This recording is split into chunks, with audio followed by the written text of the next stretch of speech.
We are back. Okay. At this point, we're moving into the workshop agenda that you all have on table here. We'll move. I don't think I actually have to move into this as a formal meeting, do I?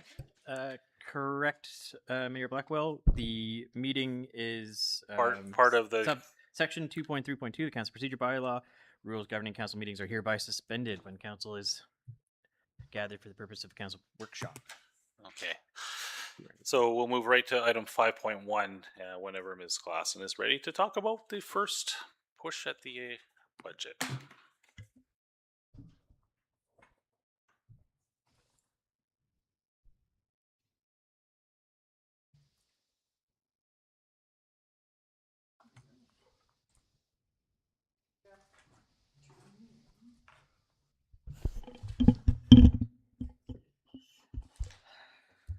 So we are moving into our 2026-2030 financial planning process. We've had a few months of relief, so here we go. One more time. So in today's workshop, we'll talk a little bit about the process. We'll have a quick financial overview. We've added a few slides about the debt information or the debt process. And we'll also would like to speak about the project plans, the initial project plans for 26 to 2030, and of course our next steps. Just in terms of this workshop, this is council's plan facilitated by staff. So we are looking for your strategic guidance and guide us along for the next steps. We will do our best to answer your questions. If not immediately answered, we will record the questions and bring the answer back to council. It may be a good idea to use your strategic plan if you have it in front of you to ensure that we're aligned in some way. Yeah, it's a little bit of an informal process, so we'll have some good conversations.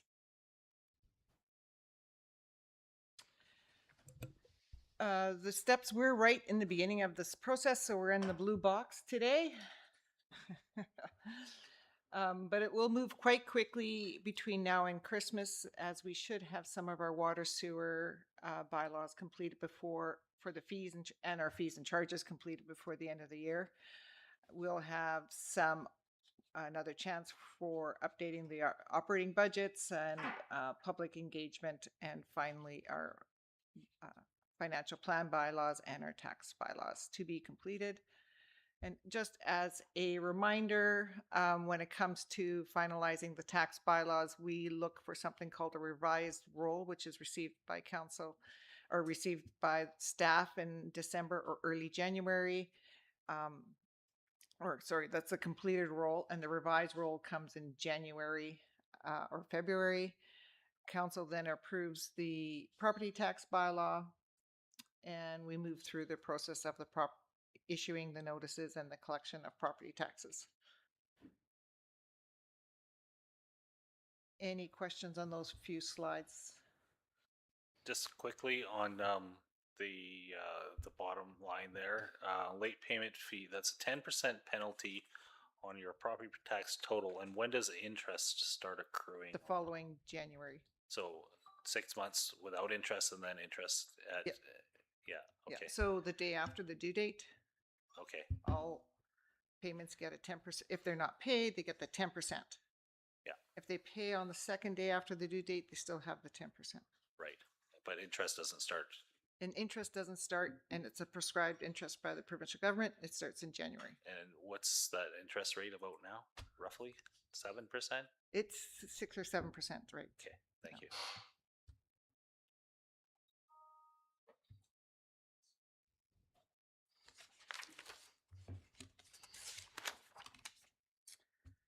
So in the section of financial overview, we're going just to talk a little bit about stability, financial stability, flexibility, and vulnerability, and what it means to us.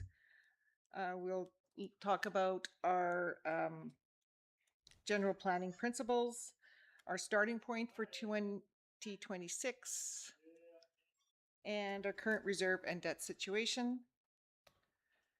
A good financial plan will consider these three items: sustainability, flexibility, and vulnerability.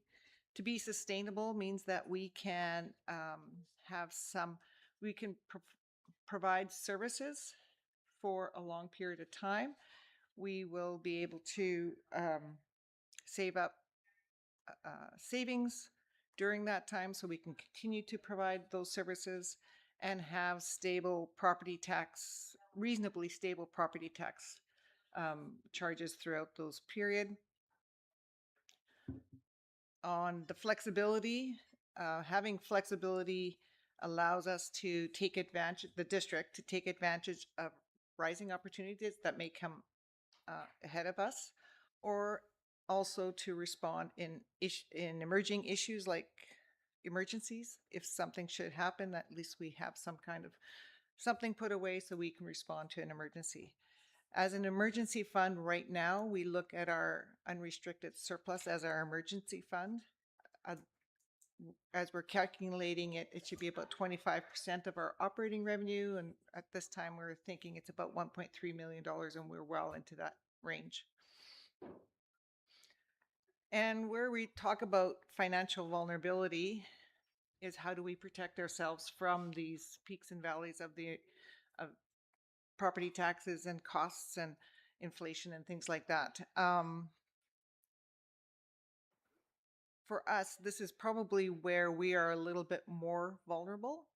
We do depend on grants to help build important pieces of infrastructure, and hopefully with time we can move away from that high dependence on grants for high value infrastructure.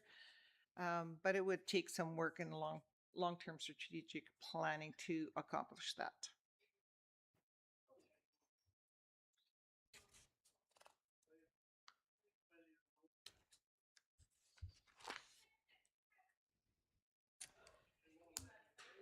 So some of the general planning principles that are in that we follow is that the general principle of property taxes and service fees covering the full cost of delivering those services to our community.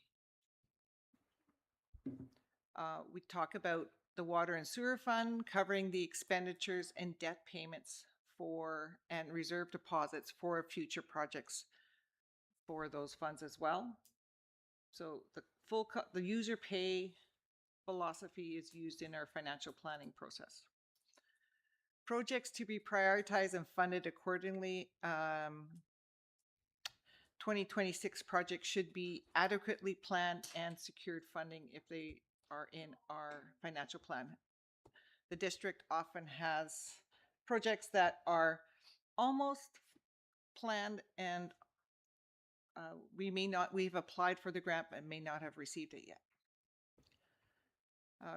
If we are applying for a grant, it should be a district priority. That project should be a district priority. We would also like to provide adequate budget for council initiatives and work plans and projects. And debt is also to be considered for significant capital projects and considering them for future years as well, as debt funding is a process that is lengthy.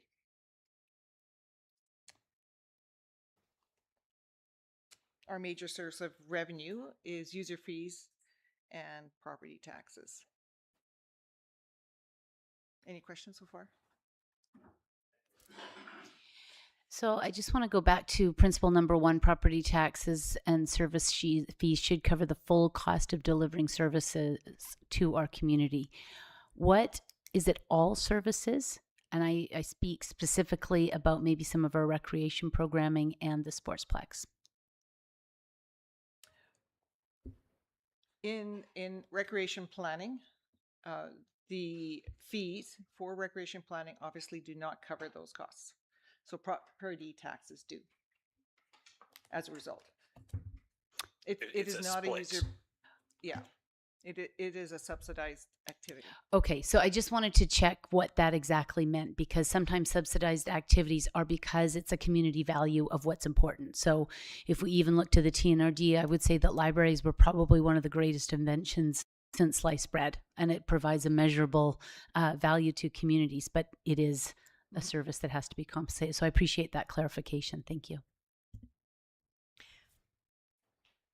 When you refer to services being subsidized, do we not state in even here that it's subsidized by TNRD and us and taxpayer? No.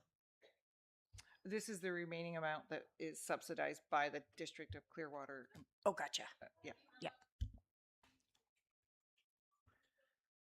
So these are discretionary, if we would to start the budget today, which we have, and we've rolled over for the 2026, because last year we planned from 2025 through to 2029, and this year we're going to do 2026 to 2030.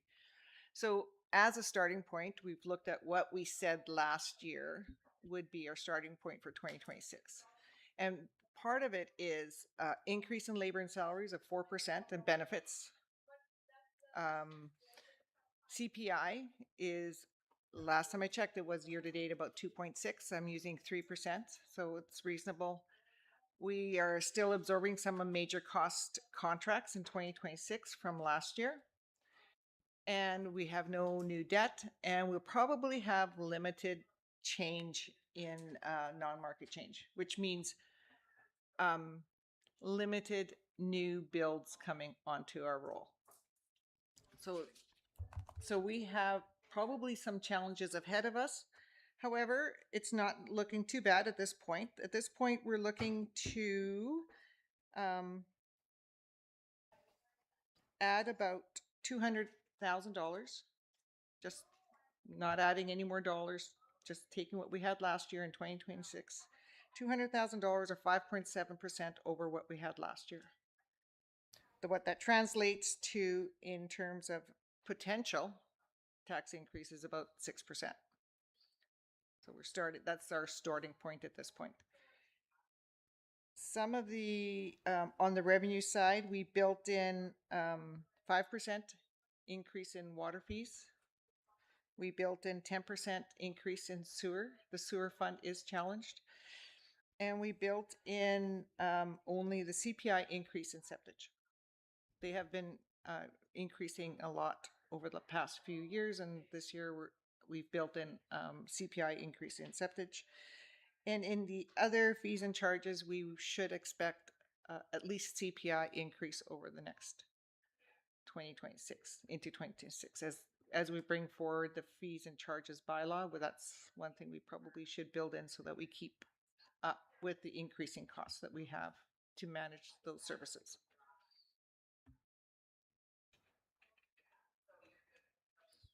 Any questions there? Okay. Go ahead, Councilor Ryan. Helps if I turn myself on. Sorry. Where does it come in? So we up the fees and charges to correlate service, how we give the service. What's my question? When does that top out? Like, we can only give so much service. So how do we continue to keep charging when we're only going? Do you understand where I'm going? Like for example, water and sewer charges, or like say at the arena, and we continue to up those fees and charges, but they can only give a certain level of service because that's all the building can do. Yeah. Where do we tap out? How do they stay correlated? Is there a way to measure that? Well, just remember, we haven't continued to increase all those fees. Like, we saw one increase over the past 10 years. So right. I think that what you're looking for is when the next evaluation is. Yes. And how do we evaluate that? How do we make sure it's on par? That's my question. Well, I don't know. I haven't done it this year, but I have done research in previous last year when we brought it forward. And we are very low. Okay. Compared to other communities. with the same service generated. Okay. It's not unusual for any kind of recreation activity to be $20 for about an hour. That's not unusual, and I think ours is quite a bit lower than that. Mhm. I know it's a big hit because the community's not used to that, so That's we right. have been taking it in steps. My question is with those comparisons is do you also look at median income? So although maybe those communities were lower, but are we also integrating what the median income is? I'm not sure how medium income has to do with. I do. If our median income is only $54,000 and we're comparing ourselves to programs that offer the $20 an hour, but their median income is $95,000 per household, it's different disposable income. So it doesn't matter if we're low, it's who can afford to pay and participate. Councillor Herring. Yeah, and I think that's it, right? It's not the fees we're charging are based on the costs to deliver the service. So the median income of our population determines what services we are able to afford. Not their income doesn't mean that we should subsidize something they can't afford because we value it. If they can't afford it because we can't afford to run the program, it will eventually cost them because the other services they require will start to eat into that and we will all suffer. So the answer is it costs what it costs to play hockey. And we can, whether our population makes enough money or not to do that is a determination of whether they can do that. That is not up to every other taxpayer in the district to subsidize something necessarily. We have to charge what it costs. So if a community that has a similar facility to us charges that much because that's what it costs to operate, that seems like maybe we should move that direction rather than subsidizing people to make up for the fact that employers don't pay enough here. We don't have an economy that supports that. At the end of the day, whether we get the services is whether we can pay for the services. So, yeah, if you're talking about reducing things, and because the other half of beyond the service fees is covered by taxation, so the general population is going to pay for it. So if we're talking about reducing something, we're going to be reducing service levels and things that we offer as actual recreation as a way of compensating or cutting costs versus shifting it. I mean, depends on what I think. Maybe what you're asking is what level of subsidy are you okay with? That's an excellent perspective because I don't share your view at all. And I go back to the library example is it's what is important to our community that we are willing to subsidize because it's important for one way or the other, and how those subsidies and why, right? It's a value system, and in our strategic plan we have values, and that this is probably where it relates. But I do appreciate that, Mayor Blackwell. Thank you. Go ahead. So I feel that this is a policy question, and when we go through that activity, we can debate that. Where do we land? Because all of us have different, or all of council have different opinions, and they're landing on different areas. But where we have a policy and we know, let's say we subsidize X dollars per capita or whatever it might be, and council will have to decide that at that point. And it's not a matter of the next council coming in, they could change the policy, but at least staff has a guideline to move forward.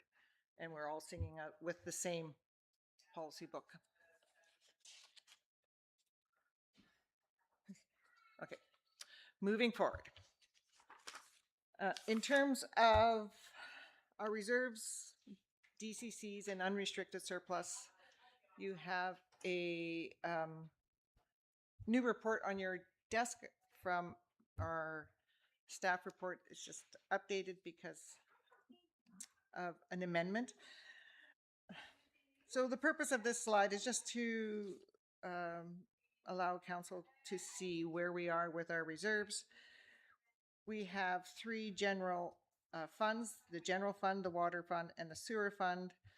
We start with about $15 million with ending 2024, and our budget says we're going to end with $13.7 million at the end of 2025. It might be a little bit easier for people to read on the screen.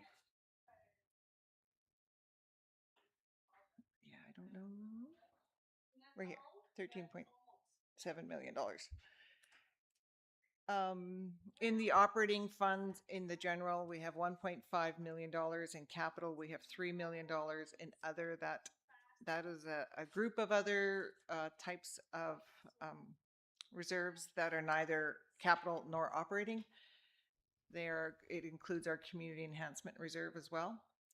DCC's is $239,000, and unrestricted surplus is 3.8. But really, in that 3.8 is water and sewer, and we're working on a project to split those between water and sewer. It's very close, and we should be bringing that to council with a resolution very soon. In the water reserve, we're looking better. It's increasing at $379,000 for capital, and DCC's at 140. Not so good on the DCC side. And then for sewer, we're challenged, but it's $131,000 in the operating side and $300,000 in the capital side. So all in all, we have a pretty good reserve balance. Any questions? So how does that relate? Just this is the property taxes, just historical averages for 2025. We haven't included any changes for 2026 here. So in 2025, our average family residential property was about $400,000, and the average residential property increased by 2.6% in over 24 to 25, and taxes raised was about $1,402 for the municipality. And on the business side, the average business was valued at $500,000 from BC Assessment. The average business paid about $6,000 in property taxes. And you will notice that the increase in both residential and business is about the same, 11% year over year.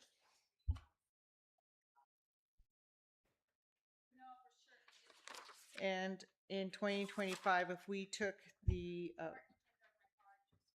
cost that you would pay on a monthly basis, it would be about $117 a month. And for that $117 that our average resident would pay per month, they would pay $38 for roads, $29 to put in savings, which is what we need to do to pay for future infrastructure. They would pay $12 for general government, $12 for fire, emergencies, and bylaw enforcement, $11 for recreation, culture, and events and parks, $7 for the North Thompson Sportsplex, $5 for community development, $3 for transit, and I think that's $1 for economic development.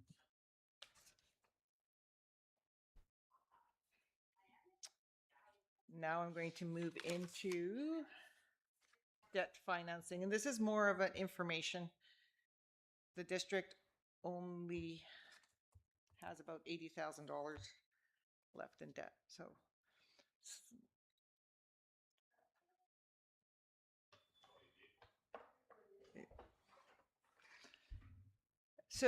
some principles to think about. Again, this is more of a policy conversation, and when I've gone through and I did some research on debt financing, a debt policy is probably a way that the district should be the next step before we go and into debt. Yeah. So having some flexibility permits the municipality to take advantage of market opportunities or to respond to changing conditions. Sustainability is something we talked about before, the ability to provide sustainable services with reasonable property tax requisitions year over year. Strategic and corporate priority considers long-term strategic goals and priorities when you're deciding how to go into debt. And equitable, and debt is one of these things that is an equitable solution to replace infrastructure. Those who require the infrastructure should pay for the infrastructure, and debt is one of those ways of letting that happen.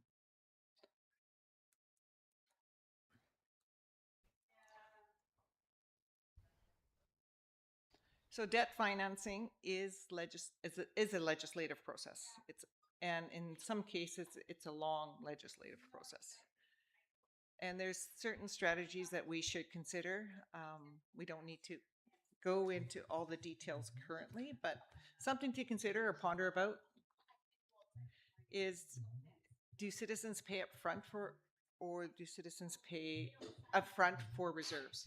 So when we have savings and we pay off that infrastructure replacement, that's what's happened. The citizen or the municipality has, or the residents have paid up front for that service, but they may or may not actually get the value of that service if they've moved on or things like that. Sometimes you would like the developer to pay up front for the services because they will receive the benefit of those services and the sales of those properties. Perhaps current and future taxpayers should pay those services, and that's how debt servicing would be a method of doing that. And sometimes it's a combination of all of the above. So it's a conversation when you're going through the policy development and decision making.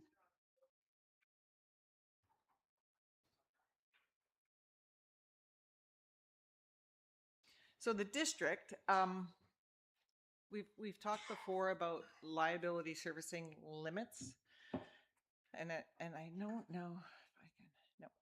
So this small circle here, our liability servicing capacity available is $1,647,629, as per the provincial reporting that we do every year.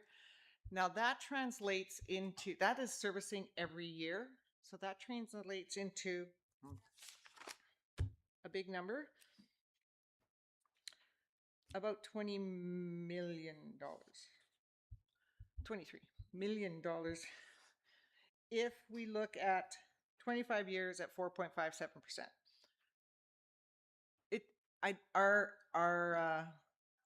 Our decision making here may not be how much, it may be how much the community is willing to pay.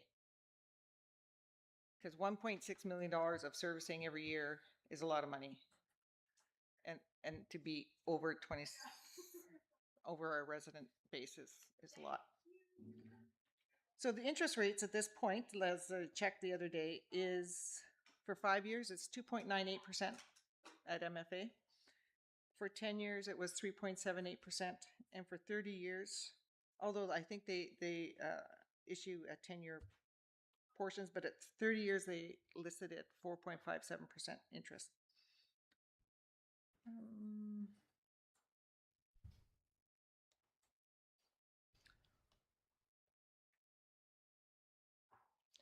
So these are several different methods of borrowing. So internal borrowing, we're going to go through that in a bit.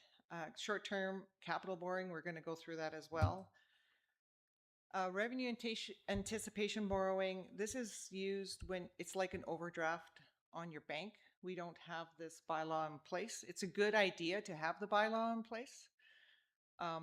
We haven't had it in place within the district for a while. So that might be something we might want to do in the future. Temporary or interim borrowing, usually that is when you are building something and you need construction financing. We might do something like that. And then finally, we have loan authorization borrowing. So that's the long-term agreements of with the MFA. So first of all, I just wanted to go through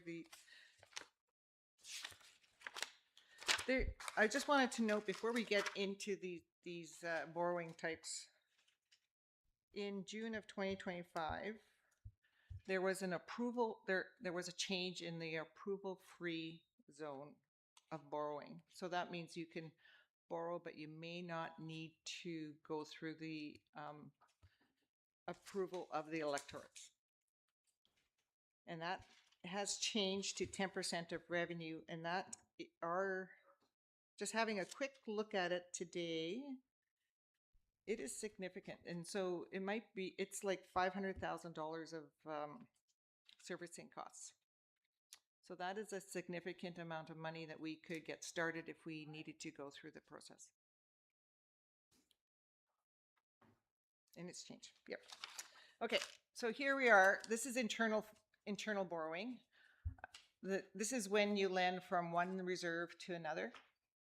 So if we have something in a reserve that is going to happen in 20 years from now, and we need infrastructure in sewer or water, we could borrow from that reserve to the water or sewer reserve, but they have to pay back the payments with no loss interest, and they have to pay it back before the original reserve would require that for that asset build or whatever they were saving up for. There's no bylaw required. However, MFA does recommend that you do have a authorization bylaw. You have to pay for it, but like I said before, prior to lending, pay it back. You should have a detailed repayment plan. And also it should be covered off in your municipal debt policy.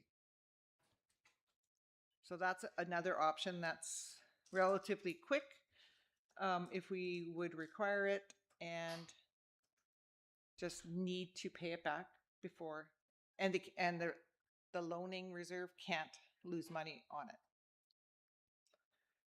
Then we have these short-term and temporary borrowing. So short-term capital borrowing is for less than 5 years or 5 years or over the life of the asset. It still requires a loan authorization bylaw, and it requires the Ministry of Inspector approval, and there is a limit to that. It's about $150 per population times your population. So it's not a lot. And then the temporary borrowing bylaw is required. You need the advanced loan authorization until the project is built. It's for capital purposes only, 5 years with no extension. However, you don't have to submit it to the inspector. So you don't need that approval. So if we were to, just an example, build a building, fire hall, we may do the temporary borrowing. Hopefully it's built within 5 years, and then you transfer that over into the long-term borrowing facility. Any questions? So finally, then we have the loan authorization. So this is the long-term borrowing process. You need the inspector approval. It should be over the expected life of the asset, up to 30 years. We need the authorization bylaw.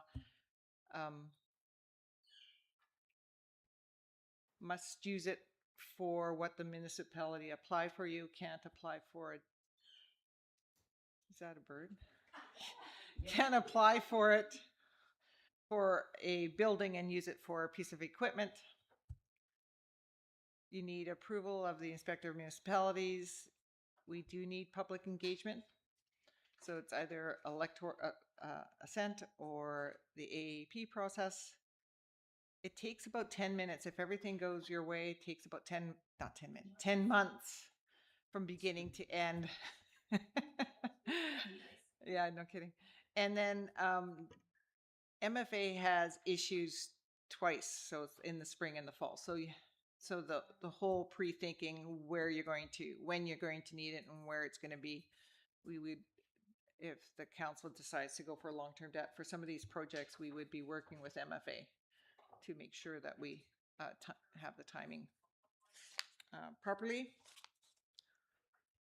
And if we do need to go to, oh, you can't see that, assent voting versus AAP, there are differences, and council will need to decide what they would prefer. Assent voting is a whole voting process. It can go with a general election if you so need to, but you need a majority rules in assent voting. So it's 50% plus one is the threshold, where AAP is a little, it's, you don't actually vote for the item, you actually, you come in, you have a look, and you actually say you disagree with the item.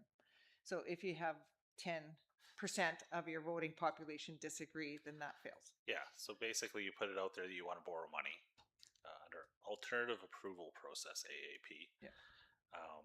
You say, okay, so we want to borrow $5 million to put a statue of Donald Trump in the roundabout.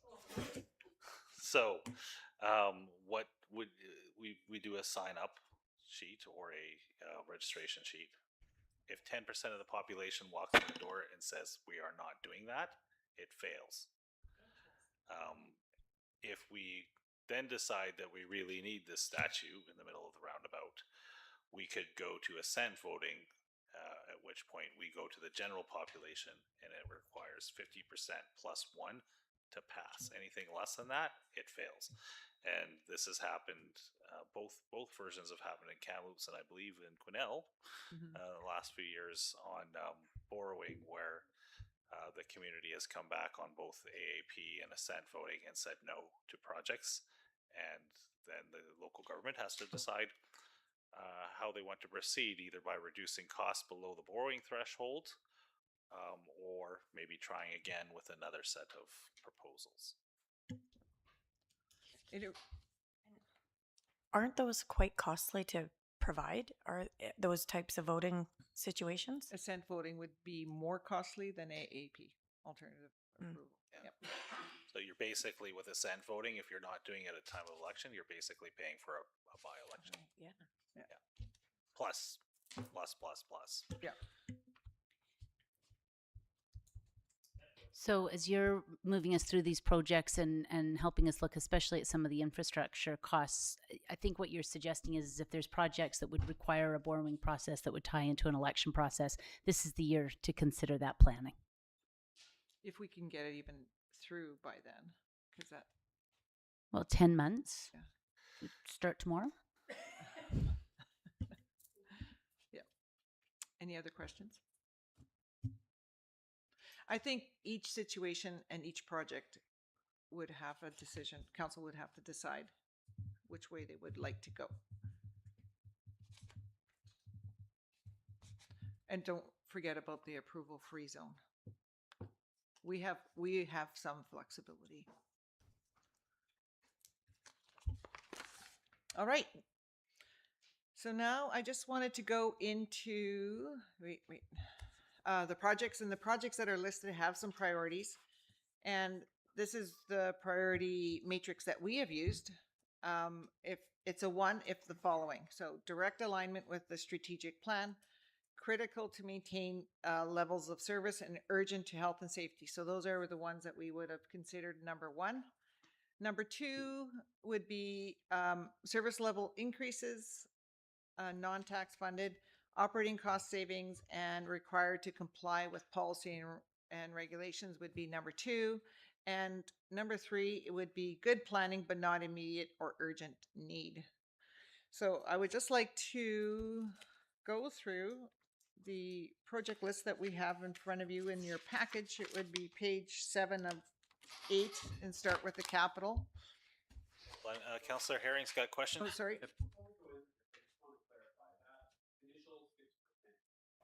Yes. Yes. Well, sorry, that was too quick. I have not funded all these projects yet. If I can find funding in terms of it fits into a reserve, it fits into a grant, or it fits into contributed surplus, then I think I have only $40,000 already in the budget for that. Yeah. So some of this may need to be funded additional to that 6%. Is what you're saying. if we can't find additional funding for it, yes. Okay. Okay, let's move forward. Capital projects. And I do want to say that this is our preliminary draft project list. There's things on the list that we have not considered at this point. And of course, we do look forward to council providing us with their direction if they have some strategic projects or some initiatives that we just haven't considered. So capital projects are tangible projects that are things in places. They're not studies, they're not those kind of things, they're planning. So the first one we have on the list is a columbarium cemetery upgrade. And I'm just going to take up my. So this is ranked number 1 at this point because we need to. It's coming close to not having enough room before another one is built. The second one I have is the annual computer replacement. That's a recurring project that we have considered on an annual basis, so we do not get behind on our technological updates. We have some scheduled there for 2027. That's Centennial Hall siding and the lower storage roof. And the interesting section today is the Parks, Recreation, and Culture section, where we talk about the TMX Legacy project and the Chad Park concrete replacement. Both of those are carry forwards from this year. We kind of haven't moved forward on those at this point. We talk about the tennis court retrofits and the splash park playground, and then the whole bike park, dog park, and solar lighting, as we talk about a new initiative that council has come up with in the last little while, and then the Kapuscinski ballpark upgrade. Do you have any questions on any of those and what they contain? Perhaps Roger Meyer might be able to help us explain those. You want to know? Go ahead, Councilor Ratner. Just the concrete replacement at Chad. I think I'm forgetting what that is. That was scheduled for this year, and then the contractor was unavailable. Oh. It got delayed, and it's going to roll over till next year now. And where's the concrete going? It's the concrete. There's already existing concrete there, and it was a bad pour. It's a trip hazard for the public. Oh. So we removed the old concrete and placed new. It's in front of the Chad Memorial. Right. Yeah. Like the path up to it? There's a path up there, and then as you go up on your right, there's a bench and the Okay. memorial stone. Yeah. Gotcha. Thank you. Perhaps, Roger, could you talk a little bit about the tennis courts? Sure. Excuse me. The tennis courts. The plan there is to renovate them. They're poorly used. We've converted them in a simple way to pickleball, but it's not a long-term solution. It's just portable nets.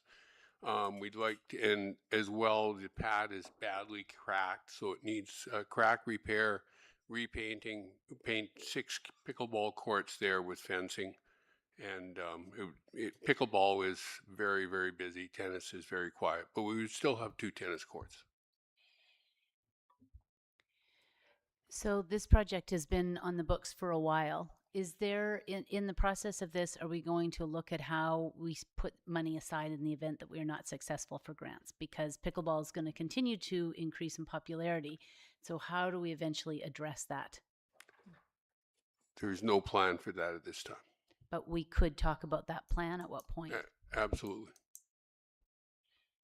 So I think that's maybe maybe you could help me understand where do we discuss if we're not successful on grants, where do we put that into the budget? So for a capital plan, rather than I'm seeing here $75,000, do we put in $10,000 this year? Like where do we talk about that? Into a reserve is what you're thinking. Well, I just don't know, but we keep assigning it to grant as opposed to assigning it to this year's budget in hopes to save for the project. Mhm. It would be great if we were successful, but we can't ignore it. And that's for a lot of these projects. So for some of our challenges are that the projects appear the year that they're due. So these no new projects that are coming in, there was no opportunity to put savings aside. The tennis retrofit, I thought we had a grant for it, but perhaps we don't.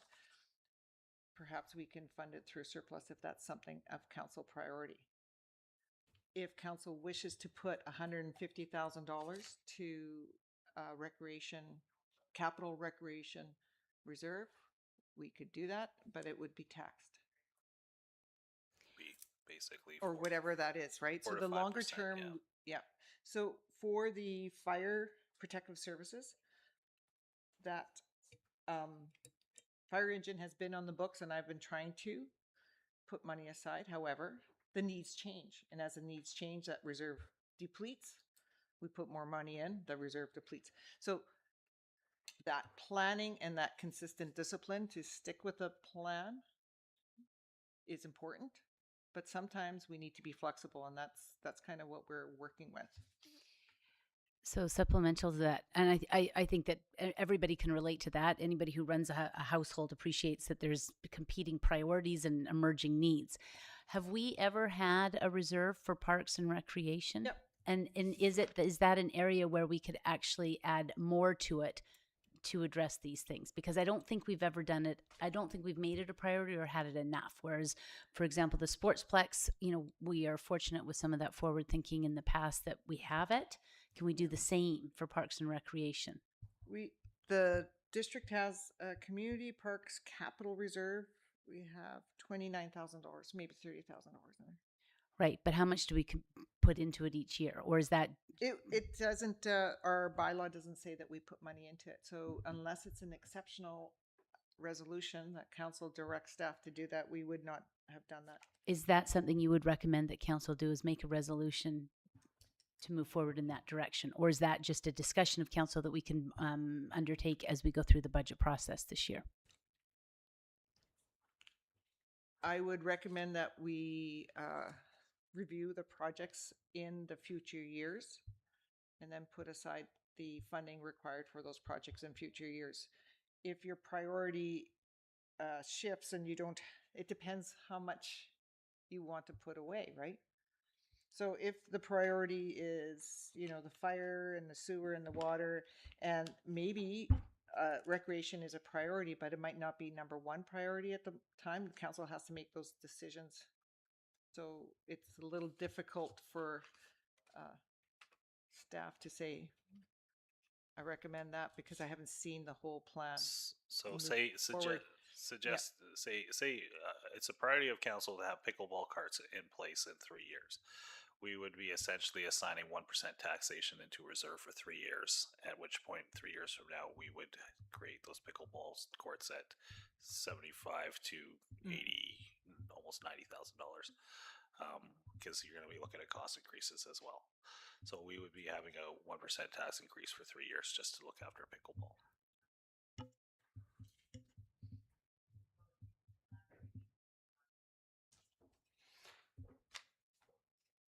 Okay, moving forward to protective services.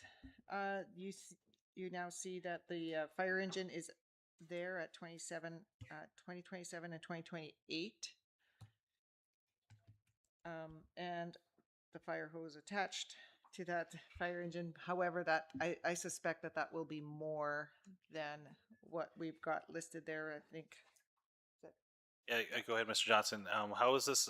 I know we've had a discussion about the possibility of extra high-rise buildings as well, where we might have to be certain to look at that. But go ahead on this topic right here. So with regard to the high-rise buildings, at some point, and I'm not sure if we've reached it or are soon to reach, the limit where you need to consider a ladder truck. And my own advice would be to hold off as long as you can on that. But at some point you do hit that limit, and I'm presuming we're pretty close to that limit for ladder truck right now. Yes. Well, there's 4 buildings that are over three stories or 35 feet. Yeah. 3 apartment buildings and the Best Western. Yes. Then there's all the other large buildings, Milo, schools, the Quality Inn. They don't really factor in for the height. Sorry. They don't factor in for the height, but the square footage as well. So that's a fire underwriter surveys requirement. We're almost there, right? We're not quite there, but we're almost there. So And One thing though about a ladder truck, it does not have to be your frontline engine, so you don't have to spend the $2 million to have a brand new one. You can use an older one, as long as your frontline main engine is still within that 20-year span, okay. because it's not your first due apparatus. It doesn't have to be. It's still brand new going to require us at some point, if we hit that threshold, to create new fire hall space, buy even a used ladder truck at 200,000 somewhere. We Or don't around know there. Yeah. what's available, and this comes back to, you know, this is the trickle down to zoning, development approvals, and things like that, because these are things that you don't think about necessarily that have to be factored into those costs. Mr. Johnson, do you have more on that, or on I the just topic? wanted to make a comment on the actual fire truck purchase, what's in the plan here. We had talked earlier about the alternate approval process. In my own experience, the projects which go through the alternate approval process the very fastest is fire apparatus. You need it. It's a normal replacement. It's a requirement. I think it's something that the average resident understands. Hey, we need protection. We have to follow the guidelines. And typically, if you're going to try to use the alternate approval process, you want to target it towards projects that are really simple concept. No one typically disagrees with a piece of fire apparatus. So it's something to keep in mind if you want to try out that type of a debt process. So just relating the protective services to the reserves, if you look at their fire reserve, they started the year in 2024, at the end of the year in 2024 at $500,000. We're going to transfer in 135,000 in 2025. However, we're transferring out for other capital purchases that were a priority for $200,000, and then we transferred out an amendment of $70,000. So now the end of 2025, it'll be 380. So that's how our priorities change so quickly, and the funding may change. So we have another option, which could be debt for the fire engine. Can you please just remind me what the late approval for the $70,000 was?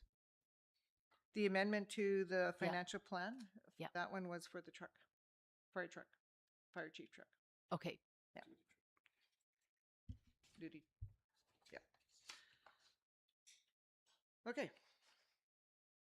Any questions on protective services? Then for the sewer projects, we have the critical spare management program and the Park Drive lift station. The Park Drive lift station, I'm not exactly sure how we're going to fund that at this point. However, it'll be a combination, hopefully with grants. We've applied for that. Perhaps reserves and perhaps debt. I'm not certain on that project at this moment. Any questions on that? Councillor Sam. So I just want to confirm that I think it was True that put in the grant for the lift station, right? And that was, do we know the timeline and when we're going to hear back on that? I can't remember what that was. You could say soon, but they're Changing priorities for it's the government? Yeah, they soon can be next month. Soon can be 6 months with them. It's tough. The other one that I want to also ask about is the siphon replacement. I think you've got 2.2 million in 2027. Is that correct? So that project seems to have gone back and forth on a couple of different thoughts on whether it needs to be replaced or if there was just a repair. Are we now at the point where it actually needs the replacement? Because that one has also been on the books for a while, but we've had different perspectives on it. There's a lot of elements to that, including how much growth we have. Okay. So until we get a better sense for that growth, it's hard to know if it's upsizing it or if it's removing bottlenecks from it so it works better. And that one, it should be noted that while expensive, there are potential workarounds if there's a failure in that, but disruptive and expensive workarounds. So I guess I'm just trying to assess the priority for it, like, because that's what we are looking at is the priority of projects. And or is it a case that we need to wait to hear back, and if that siphon or if the lift station is successful, then it would just be a natural progression to look at replacing that siphon? Yes, it would. And you not only have to look at the priority of the projects, but you have to look at the priority of the people giving out the grants. So at one point in time, we had that siphon earmarked for a grant. Then the CHIF grant came up, and we said, let's change the focus of that, because it was all about creating new housing opportunities. So the focus changed. We put in for the Park Drive lift station, because that does create the opportunity for some significant new housing in the Park Drive area and a little bit beyond that area. So the siphon itself only serves in the order of, I think it's 250 or 300 residents, and replacing the siphon isn't the current bottleneck. So it didn't create housing opportunities, so it wouldn't have been a good subject for that grant. So you kind of got to balance it. It's got to be high priority, but it's also got to be something the granting organizations are looking towards funding. I appreciate that. And I guess what I am looking at is what you've just said is if there is a system failure with the siphon, is that there are expensive and inconvenient loop arounds. So is that a project that, citizens up in that area would appreciate? That might be something that would be worthy of consideration for a debt process. Possibility. That's exactly like the director of finance said, a possibility, right? So depending on over the next few years, we're going to get a much better sense for what our overall infrastructure needs are. And then you could, with that enhanced knowledge, you'd be able to place this in the right priority with the rest of those needs and say, okay, here's the projects what we think would be most effective for using debt to achieve those projects. I think that would be high on the list.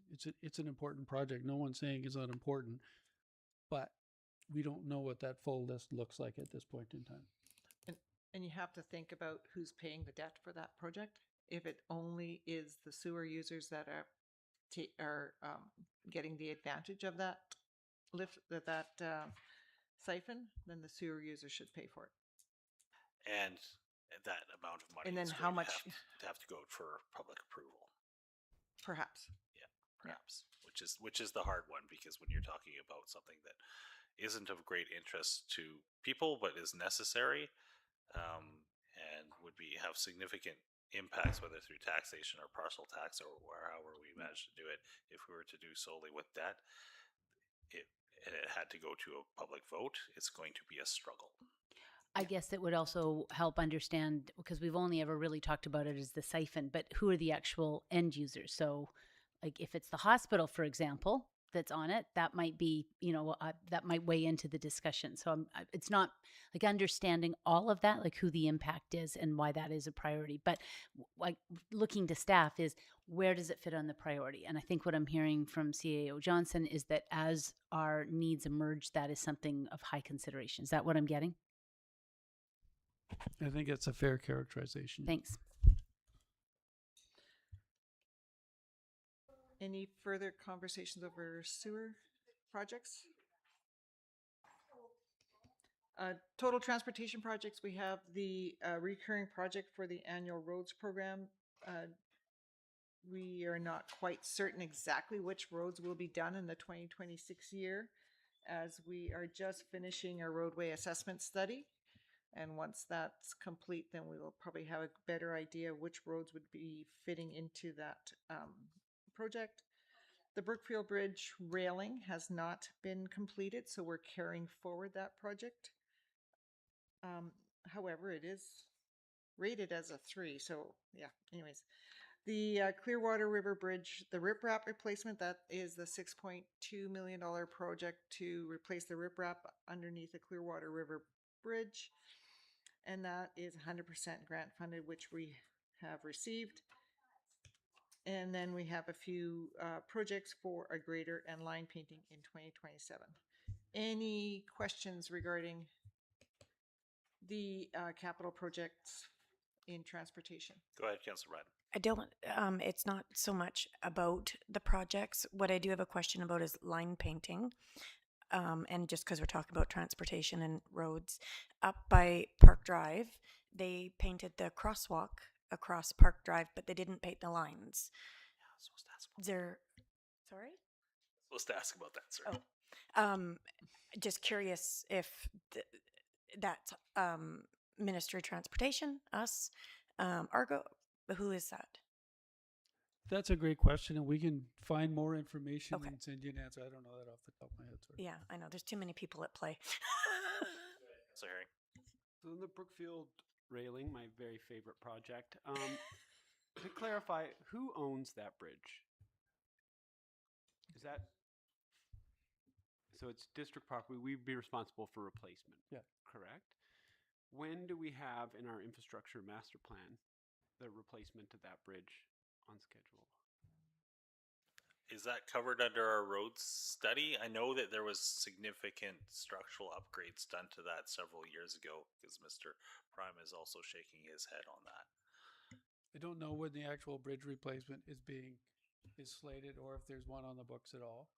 Just But it's an interesting project, right? Frankly, we struggled with that one a little bit. The first contractor who put a bid on it subsequently went out of business. That's the reason for the delay. So went out of business, did not fulfill the contract. The issue with that contract, of course, is the bridge was built to whatever standard of the day. The railing height was built to whatever standard of the day.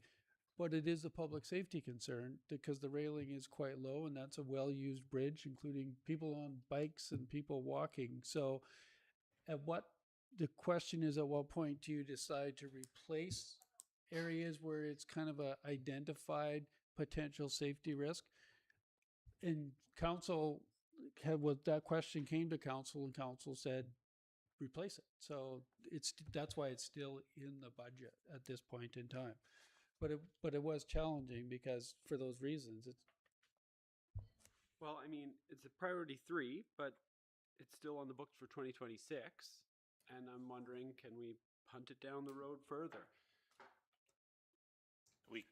My understanding at this point, there's been no contract issued on it since the first contractor went out of business. So my understanding is, yes, it is possible to punt it down the road further. That would be at council's discretion if you wanted to do that, but again, it was an identified safety issue, and sometimes councils, if it's safety, they have a different standard they apply, right? So that's up to council. And my understanding is we've had conversations with MIA, Municipal Insurance, about this bridge in the past and what our risk load is. So part of this is we're managing risk on this, and how much risk do we want to manage? If it's the pleasure of council, we could bring that back to council for a review before we issue the contract of what is the current, is there a recommendation from MIA on that? Is there, consider the life cycle of the bridge. If the bridge is due for replacement in the next 10 years, why would you do it? Or maybe it would lower the priority of that project. We could bring that project back. But on the other hand, it's also been hanging out there for a long, long time, right? So we'll take whatever council's direction is on that one.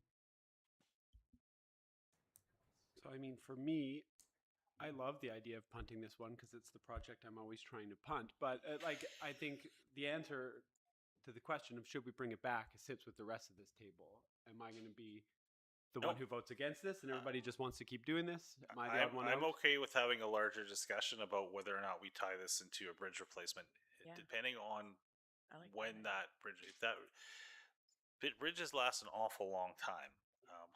Most of them are supposed to be 80, 100 years or more. So if this bridge is not scheduled for replacement for 20 years, then we have a different conversation. If this bridge needs to be replaced in the next 10 years, do we have a conversation about risk managing this for 10 years?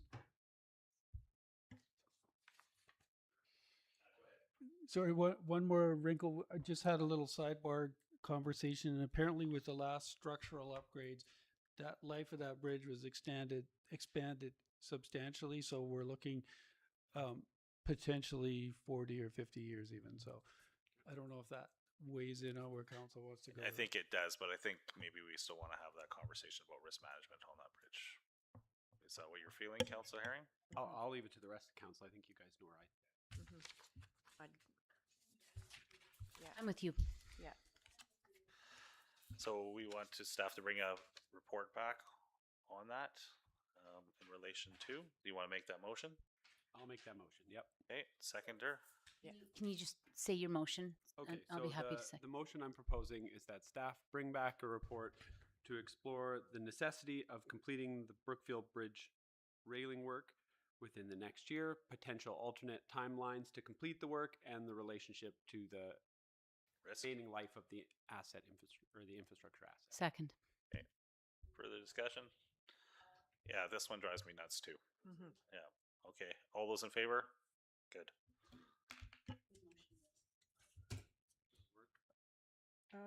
Moving forward to the water section, we have the critical spare management program. We have some SCADA upgrades and instrumentation, water meter program, which is fully funded, and a Clearwater Valley supply main, which is also going to be perhaps a combination of grant, reserves, and debt. We did apply for a grant, I think, at the last council meeting.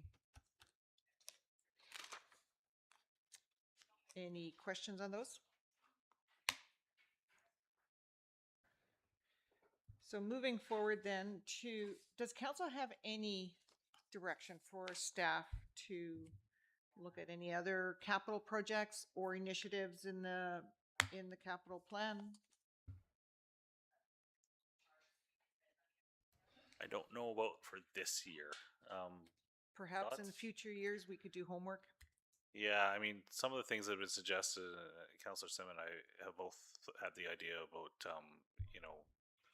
no, we can't talk about that yet, sorry, because that's not public. Anybody else? Go ahead, Councillor I Herring. realize it's longer term.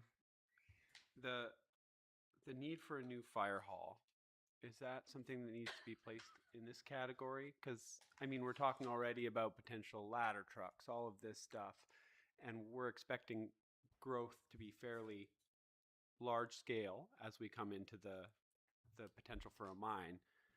So does that bump the potential need for an upgraded fire hall or at least additional buildings into the 2030 kind of timeline? Go ahead, Mr. Johnson. Thank you. So we actually have a fire department master plan, including, in brackets, including hall replacement options, which will be in our operating budget to specifically look at that issue. I think it's premature to say it's going to be here or any idea of what that budget is, but to look at that. And noting that the current location of the fire hall does not loan itself to redevelopment on that site, so there's a lot of factors at play here. I have one question.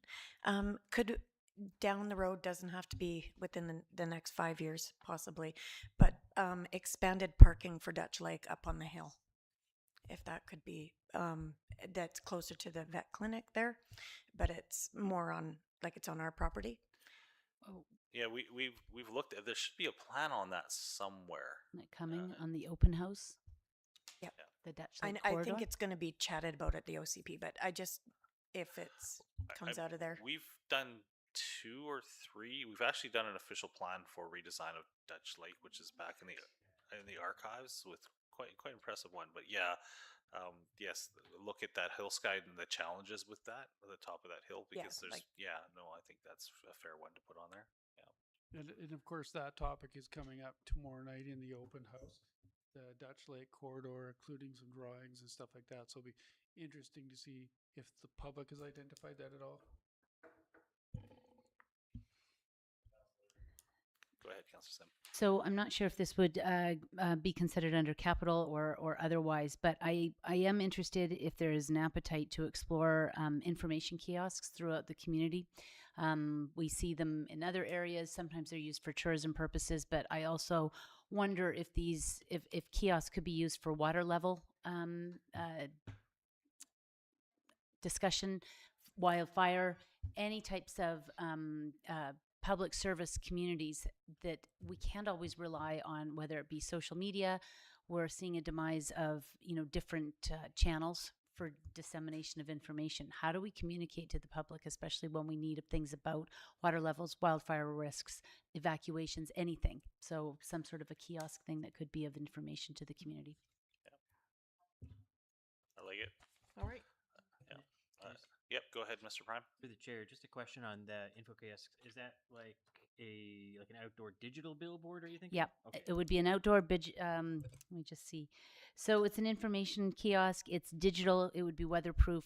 How that they would be serviced, whether that's connected to hydro infrastructure, whether it's a solar, whether it's generator. But I think given what we've kind of gone through and some service announcement bulletin boards would be helpful. Do you need a motion on that? Yeah, if council would like us to consider that in our capital plan, we Yeah. can, but it'd be nice to have a motion. rather than just, I'd like to add if it's an addition, it's not capital, but it is part of our website design. Is exploring the concept of let's talk Clearwater, like other municipalities do. So you take the conversation about municipal issues off of Facebook and put it on a platform that is ours to monitor, ours to say what the Well, I rules think are. it not necessarily to monitor, but to receive information, because I think that there Yeah. has been a misconception about how information is received at a municipal level and then at the council table for actual action. Yeah, it is a central intake port for basically. Yeah, it's public citizen discussions. engagement. Yeah, which and I think that can be incorporated into the website design. But it is something that is generally beyond just that from other And communities. advertised on our kiosk. Okay, so you're gonna make that motion to explore digital kiosks. I'd like to make a motion to direct staff to bring back the feasibility of digital kiosks throughout the community. Okay, probably get a scaled up number based on number that might be out there. Seconder on that. Councillor Frizzle seconds that for the discussion. Yeah, I mean, there's different versions of this around here. We have done the television kiosks idea in Bilo. We have the one in the hallway, but yeah, it'd be interesting to see where else we could do such a thing. I'm thinking like 37 East. I'm thinking it by Bilo, like I'm sort of thinking- community portals. Thinking in the doctor's office because people are sitting there for a long time. But just even like a drive-by. I think that once the sign at CSS went by, that was actually a really effective tool for some of those things. And if we want to convey, especially for emergency management, we need something specific. So thanks. Okay, we did vote in favor on that? Yep. Oh, all those in favor? Okay, anybody opposed? No, okay, good. All right. The last page is the special projects. So these are not tangible capital projects. They're projects we're working on that are of significant value. And I just want to say that my laptop is going to expire in about 13 minutes or so. The battery. So this is where we're at. Anyways. Need to fund a cord for you? Is that? I think we're it's 11 minutes. Yeah. So in total general government, we have several projects there. We have the engineering and infrastructure studies plan that is currently funded from the Growing Communities Fund Reserve, $50,000 a year, just trying to get some special projects ready and engineered to be ready for a grant. Then we have completion, hopefully someday soon, of the records management assessment program over the next 2 years. The website renewal, we talked about that one today for $20,000. However, I think if it's a total renew of the website, it might be a little bit more than that. And the IT master plan is scheduled for 2027. On the facilities side, we're looking at doing a facilities master plan. We talked about just prior to this conversation about the fire department master plan. You also see that one down in protective services. So those two will be, we're planning to do those concurrently at the same time. And then we also are looking at the infrastructure master plan update. This is a readiness plan, we, last council meeting, we applied for a grant for this project for $300,000. I think it was 100% funded from a grant. And with the DLCC leasehold improvement design, we're looking at the DLCC and seeing if it fits the needs of the district offices and if there is any further design changes that are required. So those are the general government projects we have on our list at this time. Any direction, any comments? Oh, it's good. At this point, I'm not seeing any questions. All right. So in the Parks and Recreation area, the Dutch Lake Health Project, that is we've talked about that already. The Raft River Viewing Platform Design and Planning only. This is coming, I think the platform needs to be replaced in 2027 or 2028. So first of all, we need to do all the design and planning for that. And then following that in 2027, we have the Recreation and Culture, Parks, Recreation and Culture Master Plan, Parks and Trails Master Plan, sorry, in 2027. Any changes, any updates? All right, moving on to planning and development. We're going to complete the OCP in early 2026, complete the development approval process grant work in 2026, and create the watercourse bylaw and update division bylaw in 2026. And then new to this year is complete the zoning bylaw. So you would need to complete the zoning bylaw after we've completed the OCP. So that's how that works. And that's all the planning and development special projects. Fire protection projects, we talked about the fire department master plan. The Fire Smart program is going to continue, the grant that we've already received. However, we have Fire Smart program number 2 on the bottom there that we haven't applied for, but the fire chief intends to apply for that project. And then the fire mitigation project is a 3-year project, will be in year 2 in 2026. In this total sewer category, the Park Drive lift station detail design, that's a carry forward from 2025, and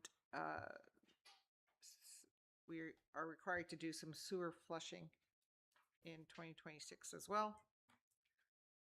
And intake pond maintenance is new project for $50,000 is in 2026. I see the furrowed eyebrow, Councillor Sim.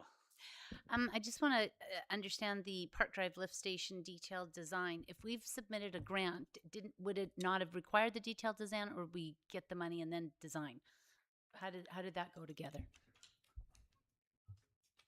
So on the detailed design on this, what we're trying to figure out is with the developers' plans in place, how to allocate costs appropriately amongst developers.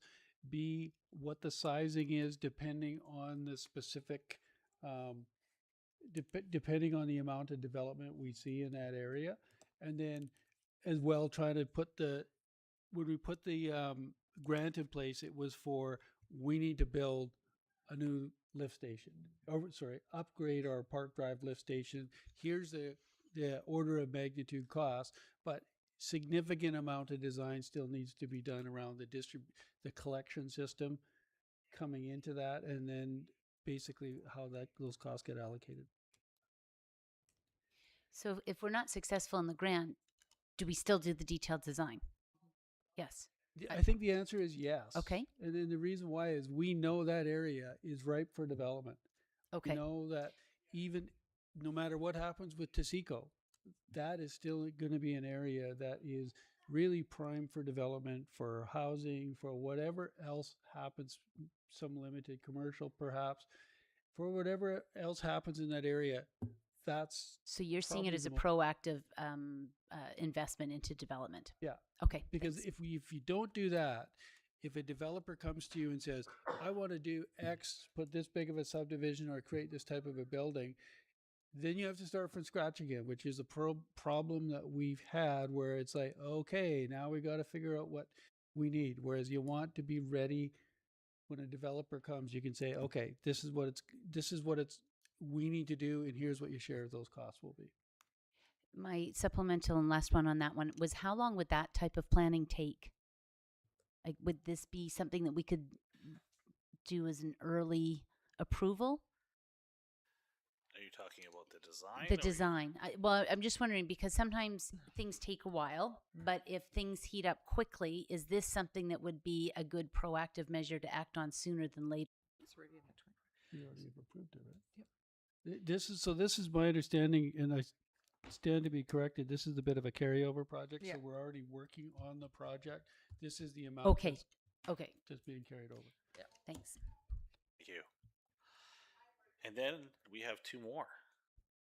Sewage flushing is interesting, but Dunn Lake Road Bridge, half of this was completed by MOTT, and we're responsible for the next bit. Is that? Yeah, so the Dunn Lake Road Bridge, last year we spent about I think it was $50,000. But when we spoke with them, they said next time you are responsible for the full repair, and it's going to cost you about $200,000. And that's the 2029. putting money aside to repair that bridge when it does come forward. Thank you. Okay. Any other questions? Oh, just looking at the next one is intake pond maintenance, and that seems fairly normal. Yeah. Any input into any special project or any council initiative that the staff has not considered? Anything at this time? It's a lot to absorb. I'm quite sure. Go ahead, Councillor Herring. Just back to the Parks and Trails master plan. You have 130,000 put aside. Is that the going rate for a Trails master plan right now?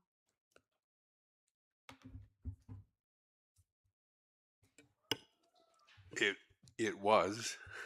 I haven't got a current estimate. That's from a year ago. Yeah, I think like one of the challenges we have is that current Parks master plan, or sorry, Trails master plan is amazing for a city the size of Vernon, right? Like it's got design specs on trails, all sorts of cool, like sort of high level of detail, and it's a Cadillac plan, and we don't have a Cadillac budget for trails, right? Like I would love to see that simplified. So the reason I ask about the 130 is like, is there a way we can pay for a smaller, let's call it a pare down of our existing plan, rather than rewriting a new plan, going through the process of consultation? We had the Trails Committee, we had all this public input into the old plan. Can we just take the chop to that and remove the components as a way to keep that project cheap? Go ahead, Mr. Johnson. Thank you. And I think that is a valid approach that we'll look at before we put this out. The other thing, we may come back to council and split the parks away from the trails component.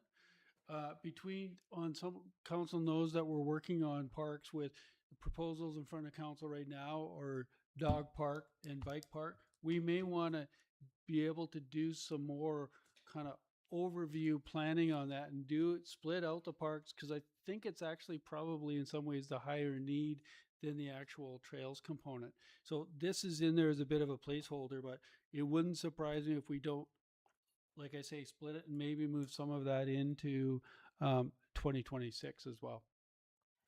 Yeah, currently we have two separate plans, and it was suggested if we combine them, we could save some money on the public input meetings and different things like that. But we could go back to two separate plans again.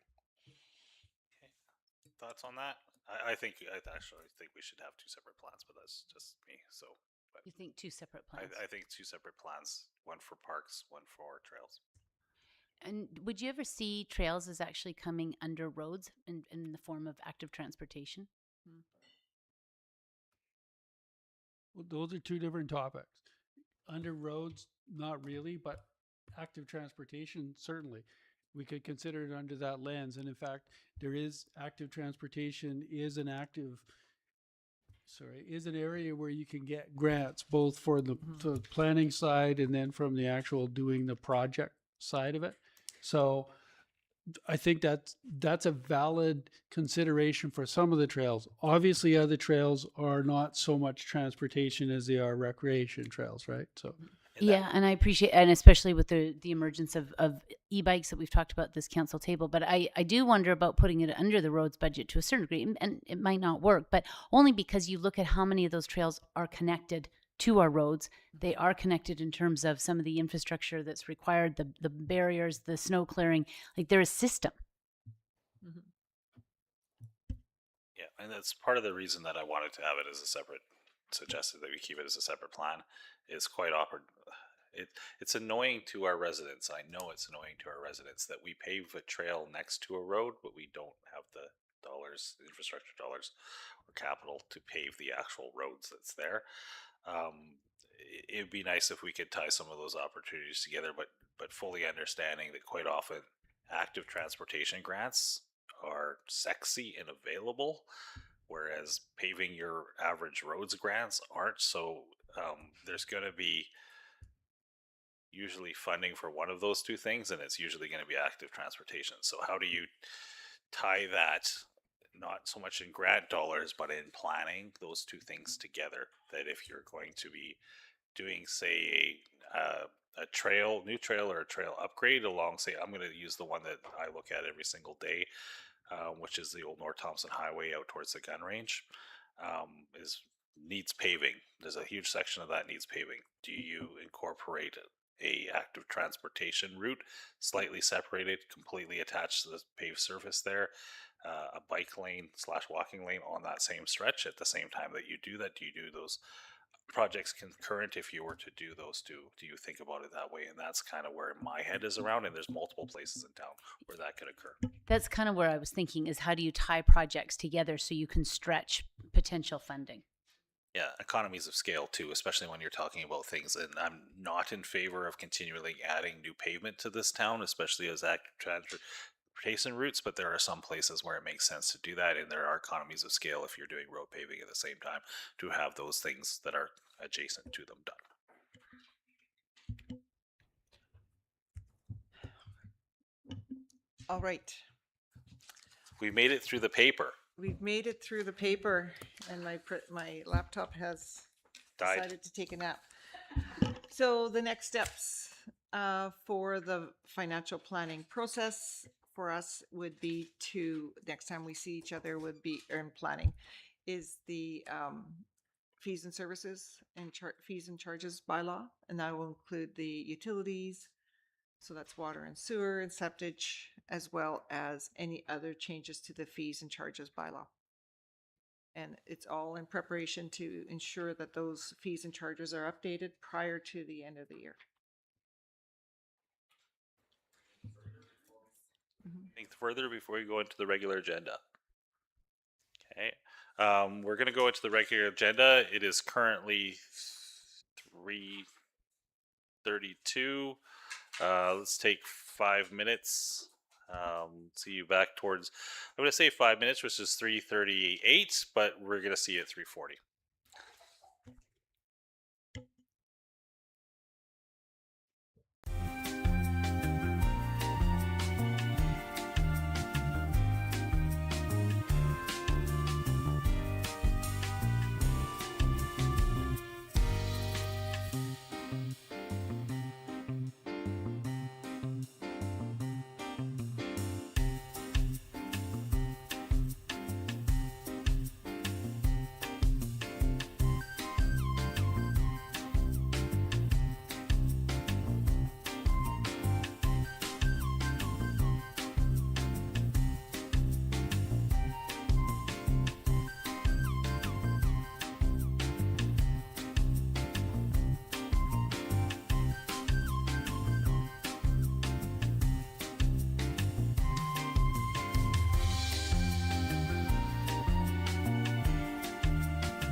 the regular council meeting.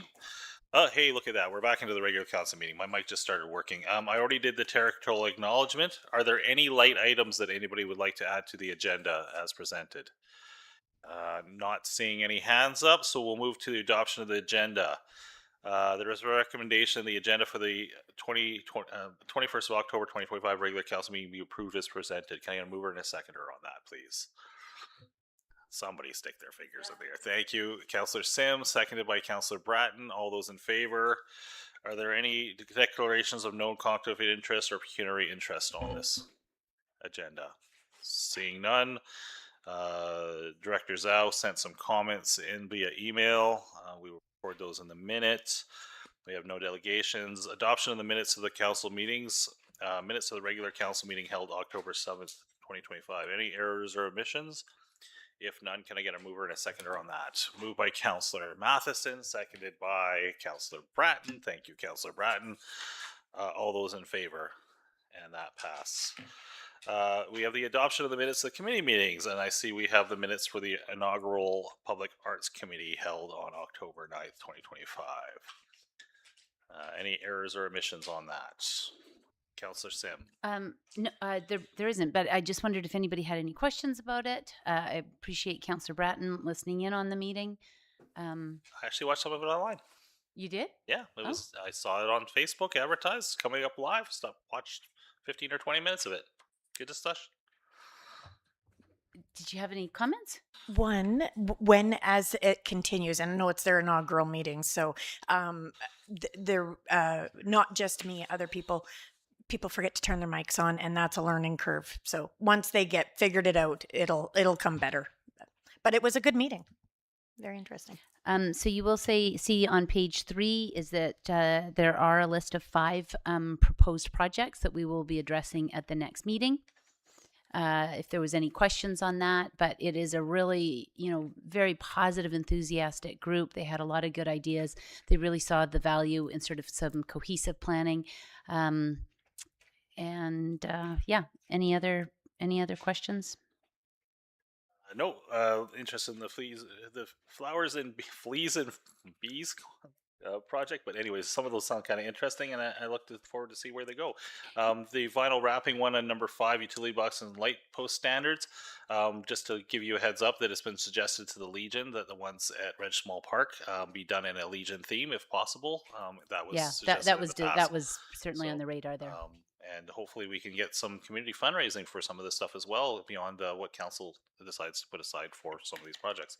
Fortunately, we have some money in the budget, but I'm excited to ask for more. Yep, that's good. So at this point, would you like to move these minutes? Yes, I will move the minutes. Can I get a seconder on those? Seconded by Councillor Matheson. All those in favor? Nothing under item 10 or 11, 12. I will not do the mayor's report until the next meeting for time purposes. Councillors' reports. Councillor Bratton. I just have a little bit for I'd like to convey from the TWG Tourism Wells Gray. Claire sent me through, and I'll just read it real quickly. Do I attach that to you as well? The attachment that she had, that's a flat lay that she's going to be taking, so a little booklet, leaflet that she'll be taking to a trade event, and so I just wanted to provide it so everybody could take a look. It's actually quite well done. They've done a good job of it. So anyways, just to relay what she gave to me, they're prepping for their travel trade event, and they were invited to the accelerator pilot project from Destination BC. There will be 40 international buyers attending, travel agencies and tour wholesalers, and for us to sell Clearwater Wells Gray Park to include in their itinerary packages for their clients.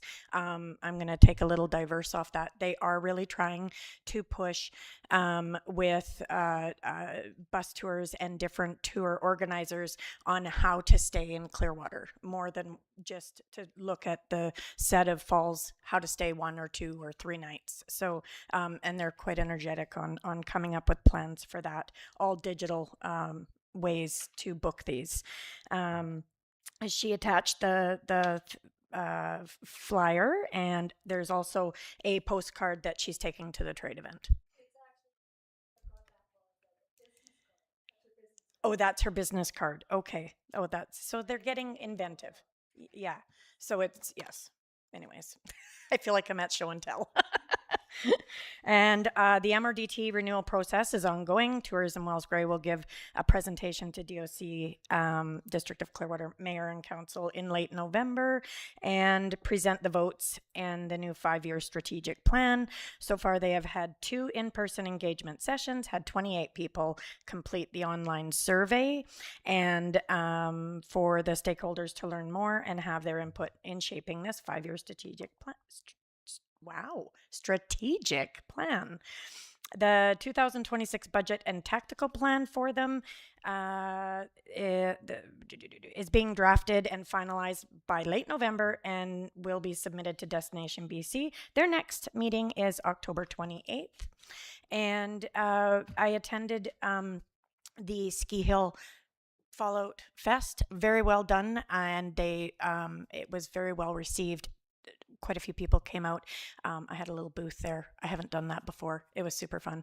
The weather could not be so much more uncooperative as it was, but everybody really enjoyed themselves. And yeah, lots of pumpkin carving and all of that.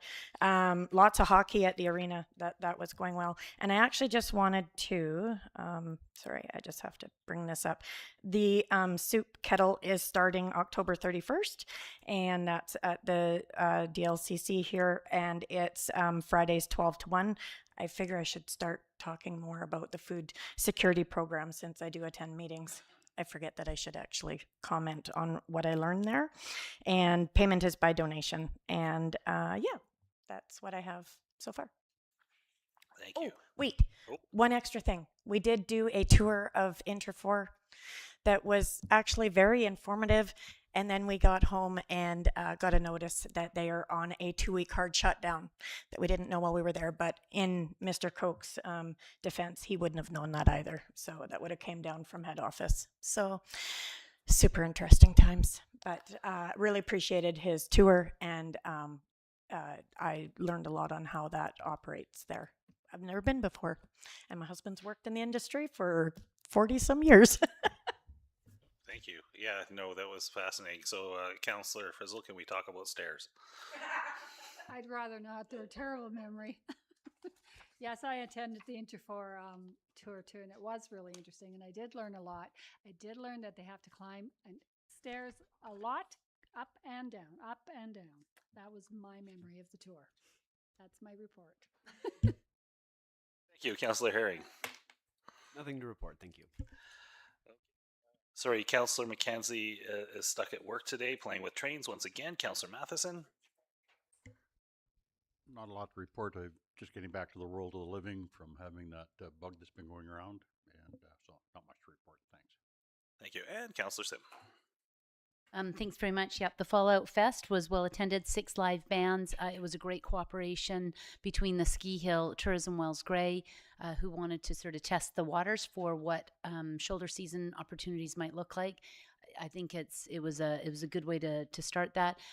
Also sponsored by Living and Love Events and Done Folking Around. So given the weather, it really was a phenomenal turnout, and there was attendance from every single sector, a number of new people, lots of families, and it just really showed that there's an appetite for that type of vibrancy.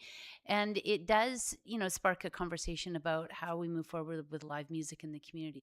Is it for free? Is it something that you pay for? Is it an economic generator? So that was something we learned about. As mentioned, attended the public art first meeting, which was really good. This is Rural Health Week, so if anybody's got any sort of great pictures or anything of a rural community that they are looking for submissions through the SRPC website. And I think given the news that's been happening out of Kamloops, it's just really important that this community express gratitude and appreciation for all those who work in healthcare in our community. Without it, I can't even imagine where we would be. And then lastly, I joined Mayor Blackwell and Councillor Frizzell for a meeting with MP Caputo. where we talked about sort of some different ideas around housing. One of the questions that we raised was, why are first-time homebuyers still being asked to provide a 5% down payment? And could a dollar amount be considered instead? And with the rising prices, we're stuck at a 5%, which often puts first-time down payments out of reach when you're looking at savings. So why the 5%? Like, why not, $40,000 and that's the cap? Because what we have to remember is first-time homebuyers, if they go through the CMHC financing, that's up to another 4% that first-time home buyers are asked to present. The other discussion that we had around that is for DCCs, and with the national program and the national interest around housing starts, can first-time home buyers who are being asked to pay a DCC, is there a rebate program through the federal government? Or tax credit. Or a tax credit? Yeah. Yeah. So just put forward some different ideas on that. And MP Caputo said if there was anything that council or community felt was of value there, we could put it forward as a petition, which he would present on the floor, and it only requires 25 signatures. So I'm going to leave that thought there. I would be really interested to see if any of those ideas garnered any attention from around this table, and would you consider starting a petition? Maybe we could discuss that later, but have a think about it.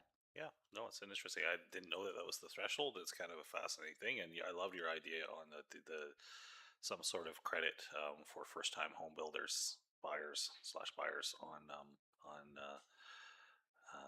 DCCs.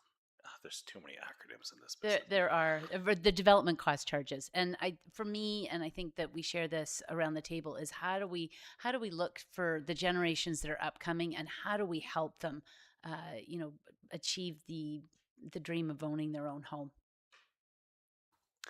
That's Excellent. Thank you for your reports. Anything from the CAO at this point? Yes, go ahead, Mr. Johnson. Thank you, Mr. Mayor. Just a quick comment. Just want to inform council that we did renew the lease for this building, the Dutch Lake Community Center, with the School District 73. I think it's a matter of it is a matter of public record. At one point, we approached the school district and inquired whether they wanted to sell the building. They have no interest in selling it, but that lease renewal was concluded. And that's a 5-year lease with 2 5-year rollover periods. Thank you. Thank you, and that is good news. Yes, the contemplation of trying to find a new home at the same time we have all these other potential pressures on the community would be a little bit too much to take. So thank you for the work on that. It was not easy. Nothing under item 16. We move on to bylaws. Permissive tax exemption for Evergreen Acres Senior Society, bylaw number 328/2025. There is a recommendation that this be introduced and read for adoption. Any questions of staff before we do that, or comments? Seeing none. There is the recommendation. Would somebody like to move the recommendation? Moved by Councillor Matheson, seconded by Councillor Fizzle. District of Clearwater bylaw number 328/2025, a bylaw to provide for permissive tax exemption for Evergreen Acres Senior Housing Society organization in accordance with section 224 of the Community Charter for 1-year term. Whereas section 224(2)(a) of the Community Charter provides for the exemption of any land or improvements that are owned or held by a charitable, philanthropic, or non-for-profit corporation, and the council considers are used for a purpose that is directly related to the purposes of the corporation. Now, therefore, the Council of the District of Clearwater in open meeting assembles and acts as follows. This bylaw may be cited as a District of Clearwater permissive tax exemption, Evergreen Acres Housing Society, bylaw number 328/2025. All those in favor? Anybody opposed? Opposed? Noted opposed, Councillor Herring. Any particular reason for opposition that you'd like to state on the record?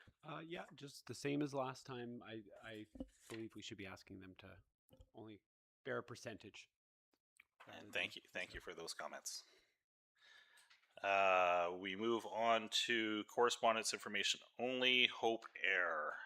Anything that anybody like to do with that? If not, we do need to move back into in camera.